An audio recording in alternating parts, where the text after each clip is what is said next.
Captain Hayes stood on the observation deck of the military transport ship and watched the warship burn below them.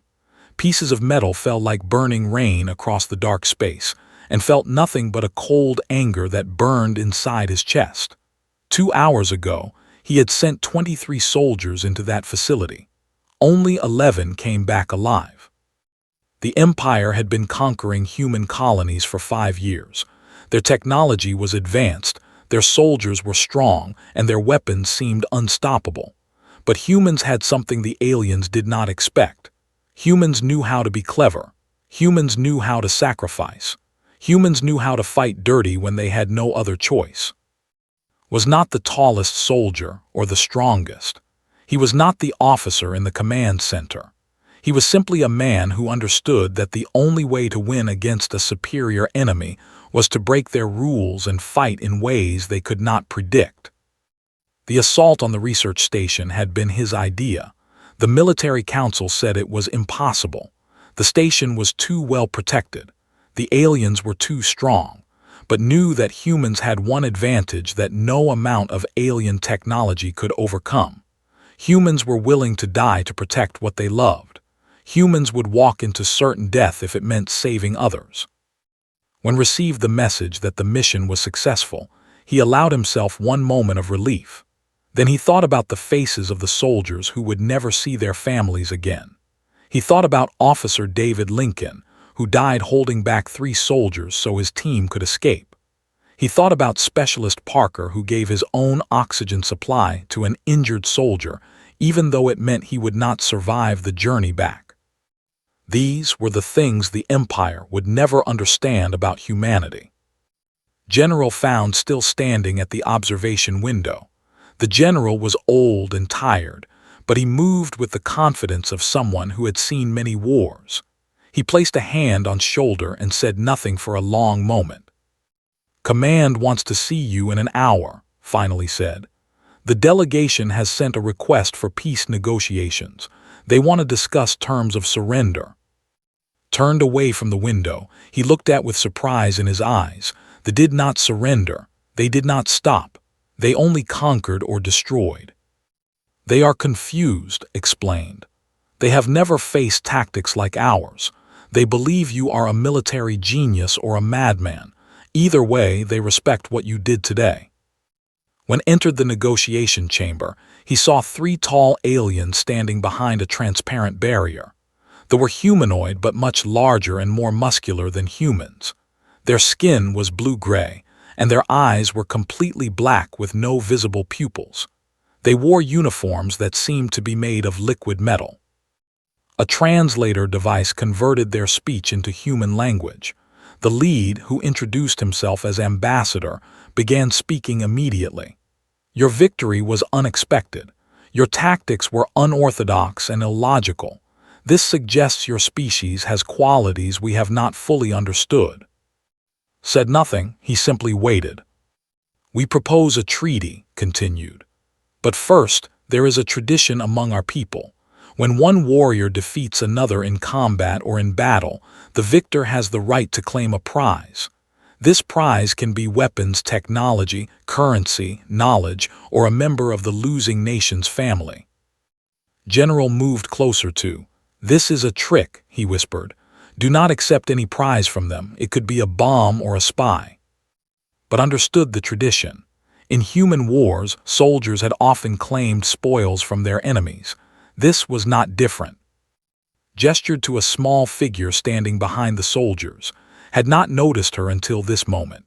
She was young and small, much smaller than the other. Her skin was the same blue-gray color, but her frame was delicate and thin. She looked almost fragile compared to the warriors around her.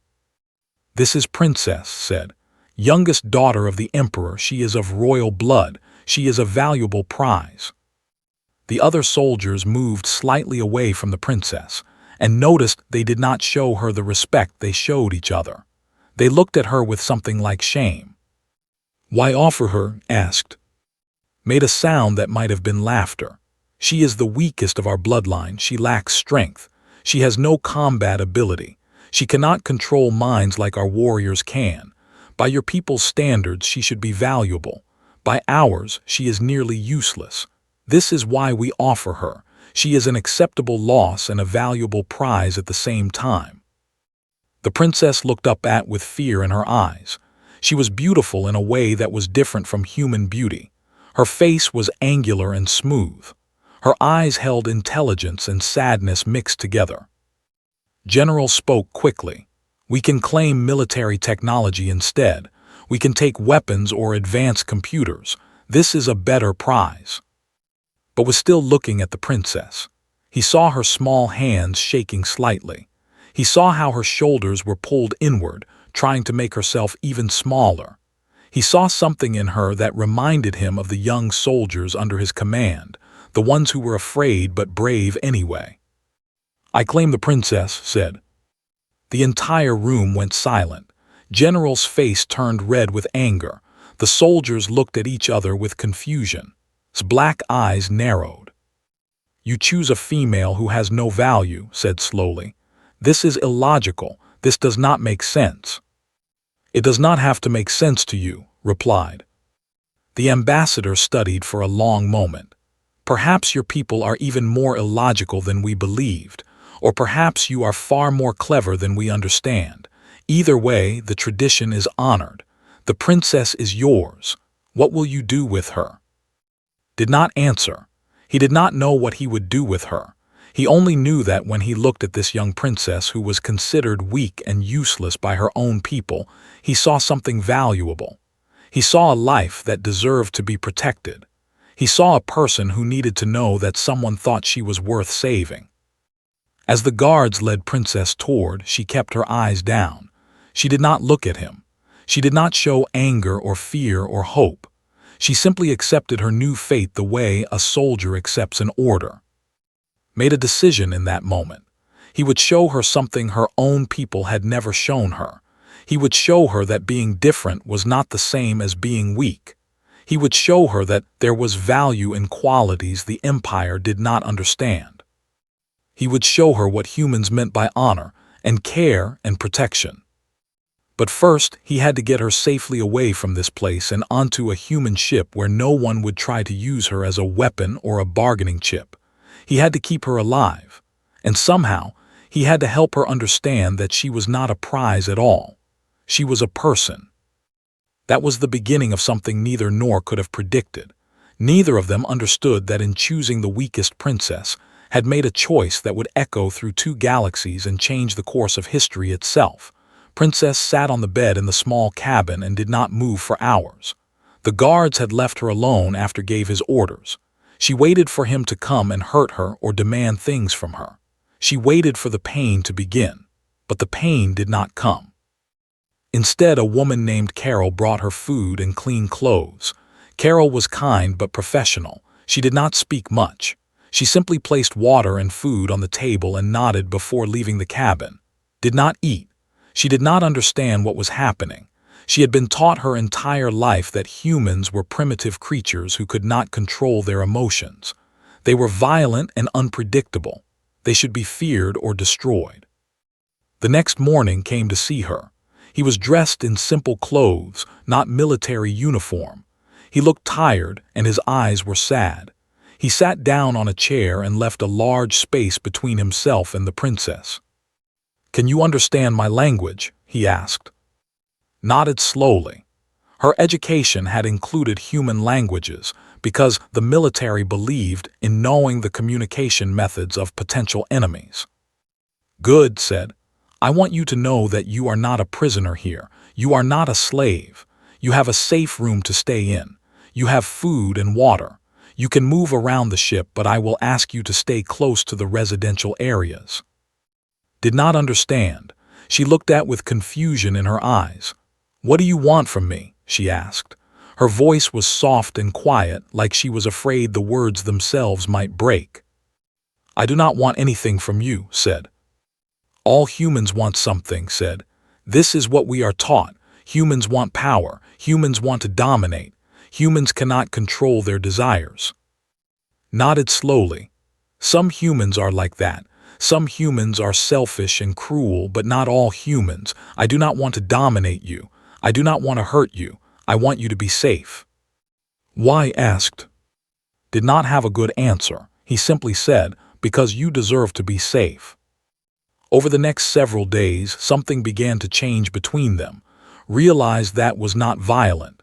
He did not touch her without permission. He did not demand anything from her. He simply spent time with her, talking about simple things like the food in the ship's kitchen or the stars they were passing. One day, invited to the observation deck, she stood next to him and looked out at the vast empty space filled with stars. She had seen space many times, but never like this.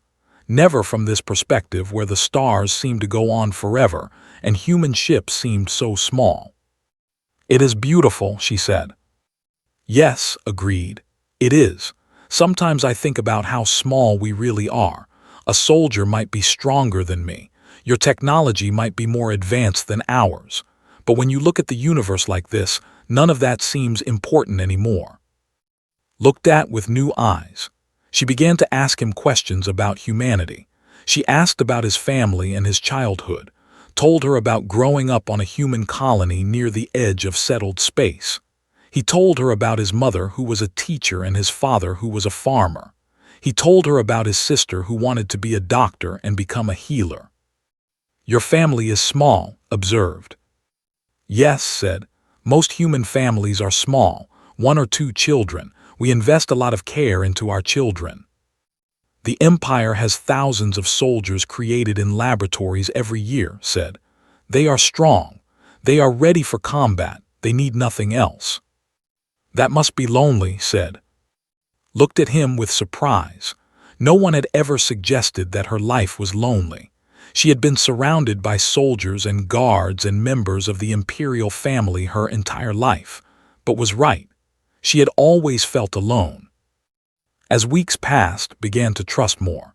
She told him about her life in the palace. She told him how her father had looked disappointed when she was born, because she was weak compared to her siblings. She told him how she had failed every combat test. She told him how she had been hidden away from public view because she was ashamed of how useless she was.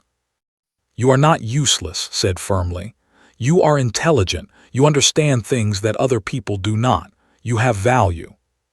What value? Asked. I cannot fight. I cannot lead soldiers. I cannot rule an empire. You can understand, said. You can think in ways that warriors cannot. This is valuable. This is actually more valuable than strength. Began to bring books about human history and philosophy. He brought her texts about human psychology and ethics. He watched her read with fascination, and he saw how her mind worked differently from the soldiers around her. One night asked a difficult question. The military academy teaches us about human behavior.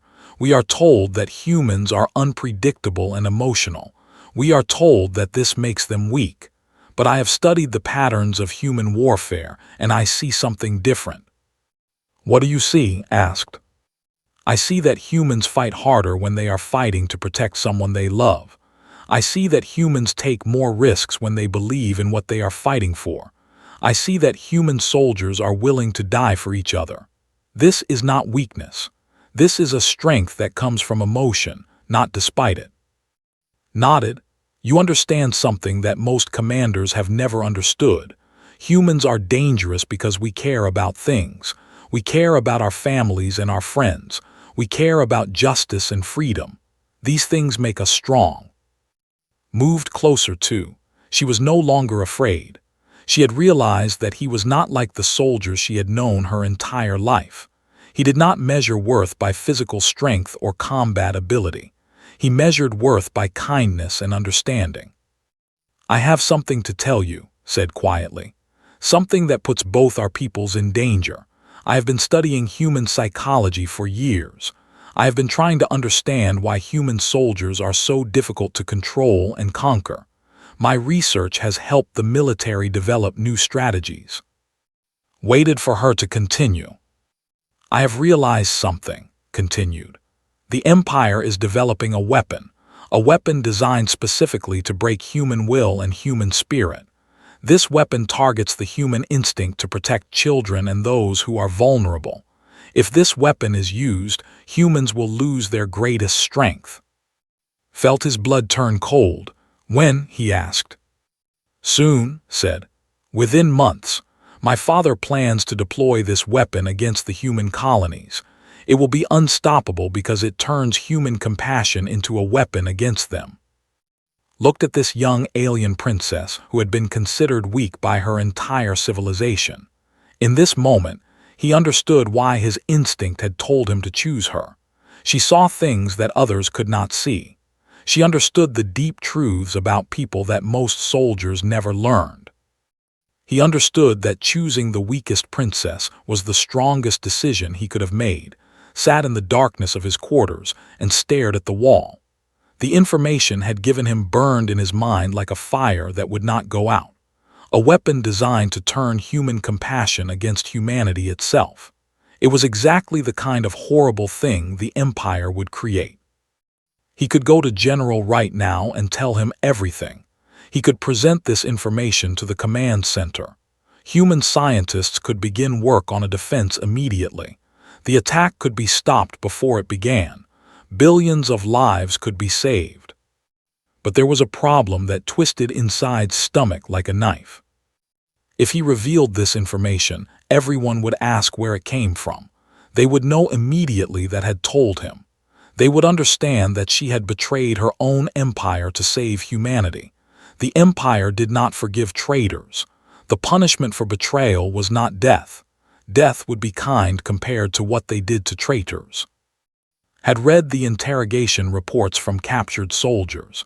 He knew what the Empire did to those who spoke against the state. He knew that's father, the Emperor himself, would ensure that she suffered in ways that would make death seem like a mercy. Left his quarters and went to find.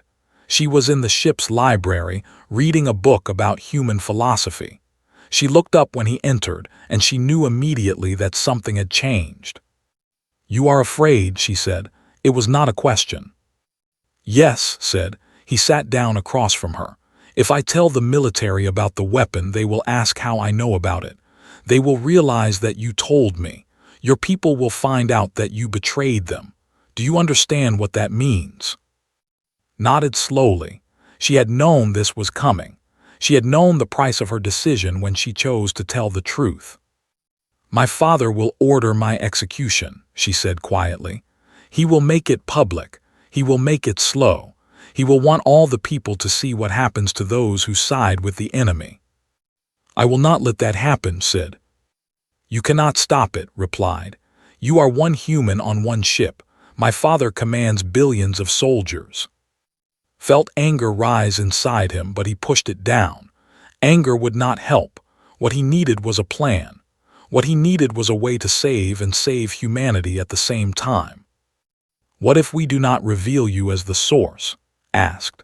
"What if we send a message that seems to come from somewhere else? What if we make it look like we discovered the information through spying or through captured documents?" Shook her head. "My father will still investigate. He will still find evidence that I spoke to you. He is not stupid. He will connect the pieces." "Then we need a different approach," said. "We need a way to make your father understand why you did this. We need to make him see that you were right." "That is impossible," said. "My father sees only strength and weakness. He will never understand that I chose compassion over loyalty to the Empire." Thought for a long moment. Then he said something that surprised both of them. "What if we send him a message from you? A real message, not a hidden one. What if you speak to your father directly and tell him exactly what you did and why you did it?" Stood up from her chair. She looked at like he had suggested something insane. "That would guarantee my death. There would be no doubt. There would be no hope." "Perhaps," said. "Or perhaps your father is not as much of a monster as everyone believes. Perhaps he is capable of understanding that his daughter was right. Perhaps there is a small chance that he might see you not as a traitor but as a visionary." "You are asking me to sacrifice myself," said. Her voice did not break, but her eyes held pain. "No," said. "I am asking you to trust that what you know is true. You understand humans better than any alive. You understand that we are willing to die to protect those we love. But you also understand something else. You understand that your father might be willing to listen if the message comes from someone he cares about. Walked to the observation window and looked out at the stars. She stood there for a long time without speaking. "If I do this," she finally said, "I will be saying goodbye to everything I have ever known. My family, my home, my entire identity as a princess." "Yes," said, "you will become something new. You will become something that has never existed before." "What will I become?" asked. "You will become a bridge between two worlds," said. "You will become proof that enemies can understand each other. You will become hope." Turn to face him. "You will help me send this message." "Yes," said. "We will prepare the message together. We will use your knowledge of your father and his preferences. We will create something that he cannot ignore." Over the next week, and worked together to create the message. Spoke in her native language and recorded everything. She told her father about her studies of human psychology. She explained what she had discovered about human strength and human compassion. She told him about the weapon and why it would not work the way the Empire believed it would. Most importantly, she told her father that she had chosen to give this information to the humans not because she was a traitor, but because she was trying to save both their peoples from a war that could not be won. "Human soldiers will never surrender," she said into the recording device. "They will never be broken by a weapon that turns their love against them. Instead, they will fight harder. They will unite in ways they have never united before. The Empire will win the battle but lose the war, and the cost will be so high that the victory will mean nothing." Then she added something personal. "Father, I know I have always been a disappointment to you. I know I am weak by standards, but what I have learned in these weeks is that weakness and strength are not what our people believe them to be. I chose the human captain not because I had no choice, but because I finally understood my own value. I have value not because I can fight, but because I can understand. I am your daughter, and I am asking you to listen to me one final time. I am asking you to consider peace instead of war." When the message was complete, Held's hands, he looked into her eyes and asked, "Are you certain about this?" "No," she said, "but I am certain that this is the right thing to do." Nodded, "Then we send it." They transmitted the message through secure channels that helped them access. It was a message from a princess to an emperor. It was a message that would change everything. The silence after the message was sent was worse than any battle. Days passed with no response from the Empire. Watched carefully during this time. She moved through the ship like someone who was living on borrowed time. She smiled, but the smile never reached her eyes. She ate when people asked her to eat. She slept when people told her to sleep. But she was always waiting for the news that would mean her death. General called to the command center on the 5th day.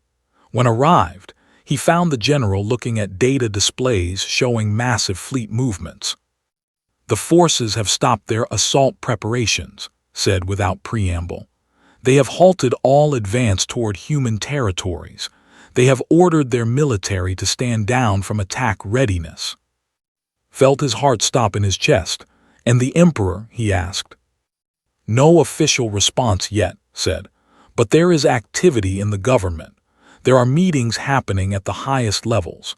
Intelligence suggests that there is a debate happening about how to respond to the princess's message." Word spread quickly through the human military. The story of Captain Hayes and the alien princess began to grow into something larger than anyone expected. Soldiers who had never met started talking about his choice. What kind of man chooses a weak alien princess over weapons and technology? What kind of man shows mercy to an enemy? Some called him a genius, some called him a fool, but everyone agreed that something unprecedented was happening. On the 7th day, official communication came through from the Emperor. The message was brief. He requested a diplomatic meeting with human leadership.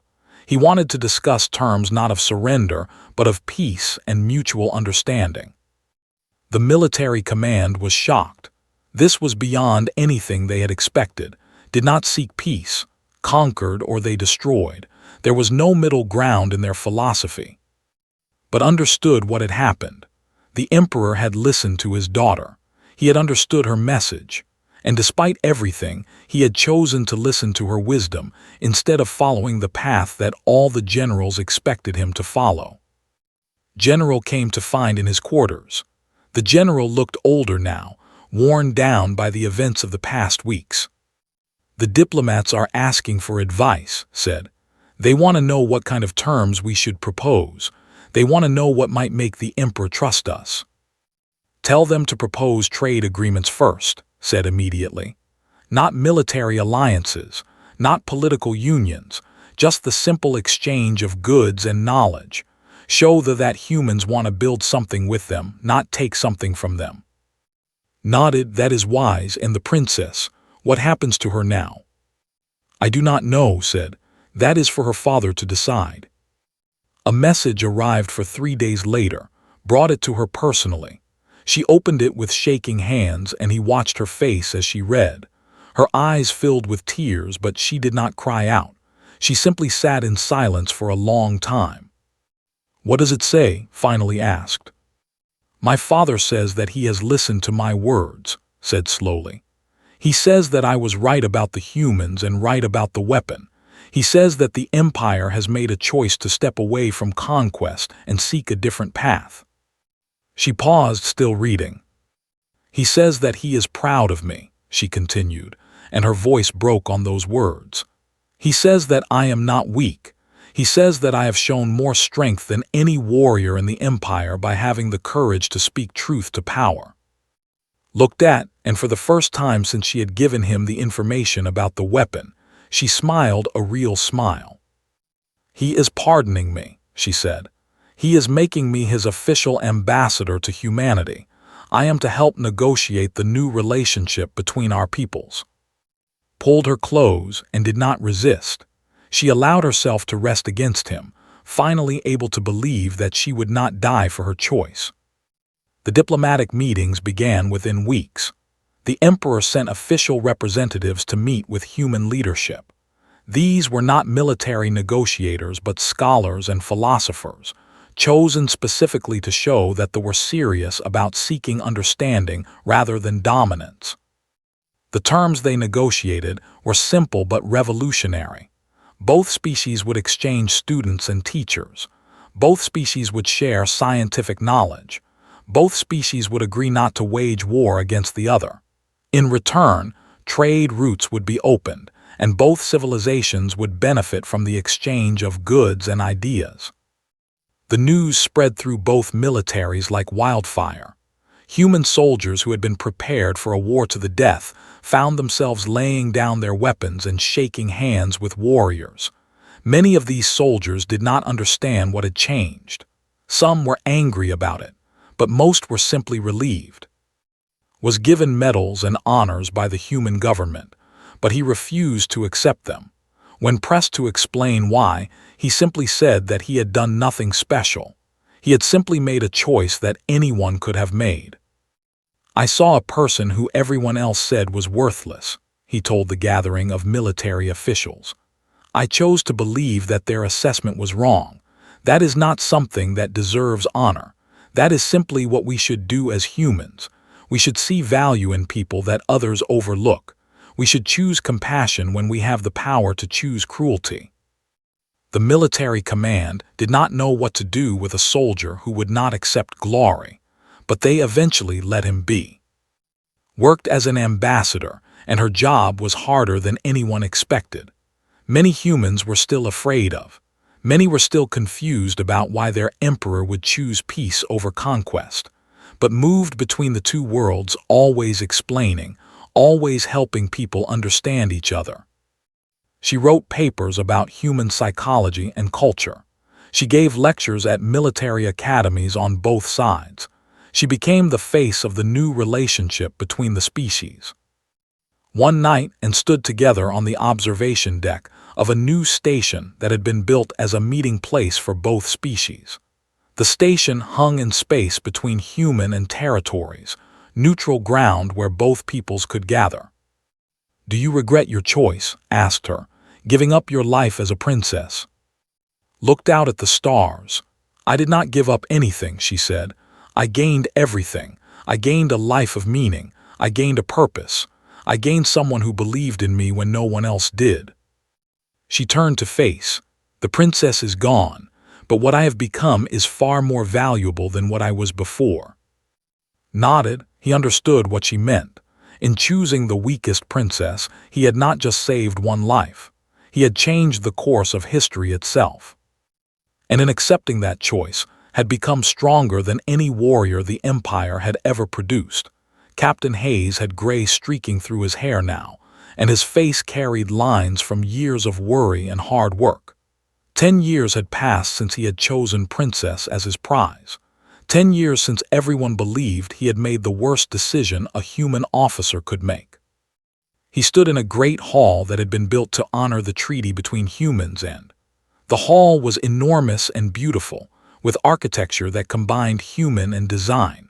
Massive pillars of polished metal rose from the floor, and windows showed the vast expanse of space beyond. The ceremony was being held to honor the 10th anniversary of the peace treaty. Representatives from both species had gathered. Military officers and political leaders, scientists and educators, all came to celebrate a decade of peace instead of war. General was there, much older now and retired from active duty. He approached and placed a hand on his shoulder. The old general smiled. "You have changed history," said. "Do you understand what you have done?" "I simply made a choice," replied. "I chose to see value in someone that others said was worthless." "Yes," said, "and that simple choice led to everything else. It led to peace. It led to cooperation. It led to a future that seemed impossible 10 years ago." Entered the hall and the crowd quieted. She was no longer dressed as a princess or as a human woman. She wore clothing that was uniquely her own, a combination of both cultures. She had become something new entirely. She was not just an ambassador now. The emperor had made her an official representative in his government, and she sat in the Imperial Council. Humans had learned to respect her advice on matters of military and political strategy, had learned to see wisdom in her unique perspective. As walked through the crowd, both humans and moved aside to let her pass. Some bowed, some nodded with respect. No one looked at her with the shame or disappointment that her family had shown her 10 years ago. She came to stand beside. They did not touch in public, but everyone in the hall understood that there was a deep bond between them. "The speech is ready," said quietly. Nodded. He was being asked to speak about why he had made the choice that changed everything. He was being asked to explain his decision to a hall full of the most important people in 2 civilizations. He walked to the center of the hall and stood before everyone. He took a moment before speaking, gathering his thoughts about something that had become so much larger than himself. 10 years ago, I was offered a choice, began. I could claim weapons technology from our enemies. I could claim knowledge or wealth or power. Everything suggested that this was what I should do. Every military leader around me believed that this was the logical choice. Paused and looked directly at. Instead, I chose a person that everyone around me said had no value, a princess who was too weak to be useful, a girl who could not fight or lead armies. Everyone thought I was insane. The hall was completely silent. Everyone was listening to every word. But I had learned something in the battles before this moment, continued. I had learned that human strength does not come from our bodies or from our weapons. Human strength comes from our ability to see value in people that others overlook. Human strength comes from our willingness to protect and care for those who are different from us. Human strength comes from compassion. Moved closer to the audience. The military believed that they could defeat humanity through superior technology and superior strength. But they did not understand one thing. They did not understand that humans are willing to die for people we love. They did not understand that we find our greatest strength in caring for others rather than dominating them. He pointed at. This princess understood something about human nature that her entire civilization had missed. She understood that compassion is not weakness. She understood that understanding is more powerful than conquest. And when she had the chance to protect her empire by remaining silent, she chose instead to protect both our peoples by speaking truth.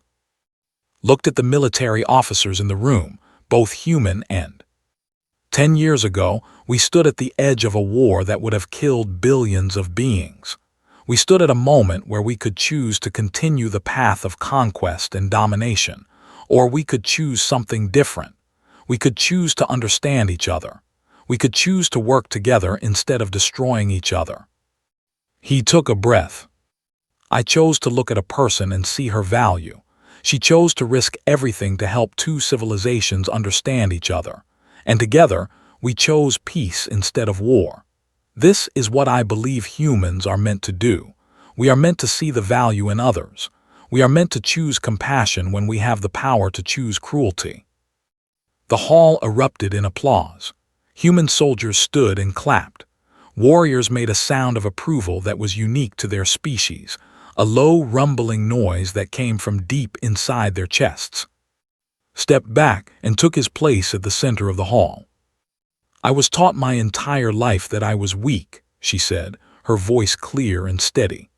I was taught that my value came from my physical abilities and my combat skills. When I did not possess these things, I was taught that I had no value at all. She looked at me. But this man taught me something different. He taught me that value comes in many forms. He taught me that being different does not mean being less.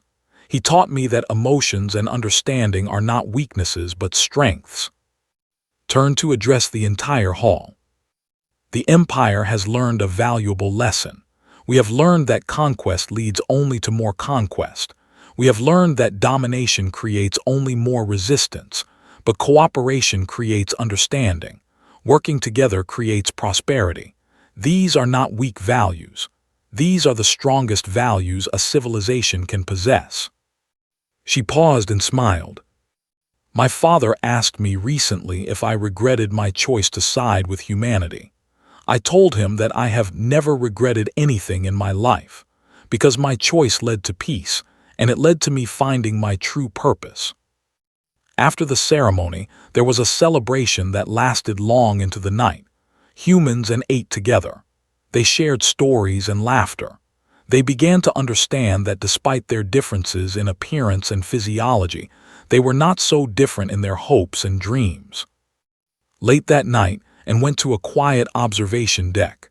They stood together and looked out at the stars, just as they had many times before. I have something to tell you, said.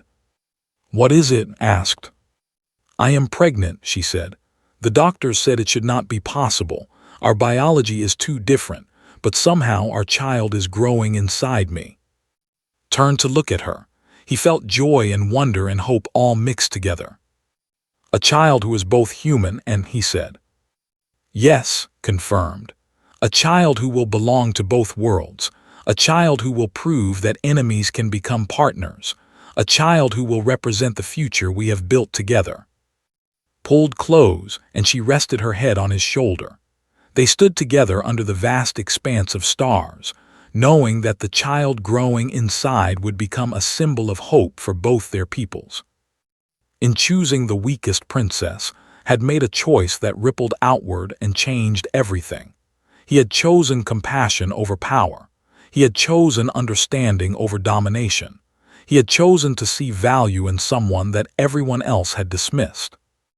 And in that single moment of choice, he had set in motion events that would shape the future of two civilizations for generations to come. The child they would raise together would grow up in a galaxy where peace was possible, where understanding was valued, and where the greatest strength came not from the power to destroy, but from the power to build bridges between worlds.